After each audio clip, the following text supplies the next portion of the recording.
সকাল তখন 7:30। রেডি হয়ে বেরোচ্ছি। চারিদিক আজকে কুয়াশায় কুয়াশা ভর্তি, একদম দেখা যাচ্ছে না।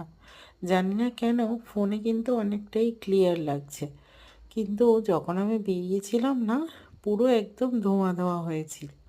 কালকে কোনোভাবে ডাইনিংয়ের জানালাটা বন্ধ করতে ভুলে গিয়েছিলাম। বেডরুমের দরজা খুলে দেখছি ডাইনিংটাও পুরো ধোঁয়া ধোঁয়া হয়ে গেছে।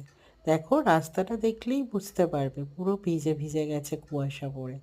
তারপর এসে অটো ধরে নিলাম মেন রোড থেকে। অটো ধরে এবার যাব প্রথম সকালবেলার পড়ানোটা পড়াতে। এসে গেছি পড়াতে। ওকে কাজ দিয়ে আমিও ওর কয়েকটা কোয়েশ্চেন আনসার লিখে নিলাম। তারপরে চলে এসেছি স্কুলে। স্কুলে দেখো, ও আমাদের স্কুলে নতুন ভর্তি হয়েছে, খুব কাঁদছিল, তাই আমার কাছে এসে দাঁড়িয়ে আছে। ও তো প্লে গ্রুপের, আমার নার্সারি ক্লাসে এসে দাঁড়িয়ে আছে। তারপর আজকে ছিল মোটর স্কিল ডেভেলপমেন্টের ক্লাস। এই বলগুলো দিয়ে এগুলো করানো হয়, আরও অনেক মেটেরিয়ালস আছে। আজকের এইটা ছিল। তো ওদের সবাইকে দিয়ে আমি একটু বসেছিলাম। তো ওরা বেশ খানিকটা শিখেই গেছে কাজগুলো।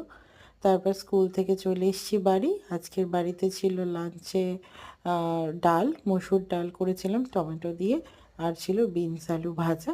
আর আগের দিনের না একটু বাঁধাকপি রয়ে গিয়েছিল, আর তার সাথে পাঁপড় ভাজা। এই ছিল আজকের দুপুরবেলার মেনু।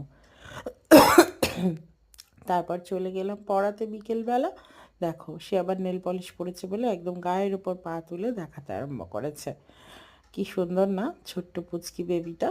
তো ওর নেল পলিশটাই দেখছিলাম, আবার আমাকে বলছে তুমিও পরের দিন এরকম পরে আসবে।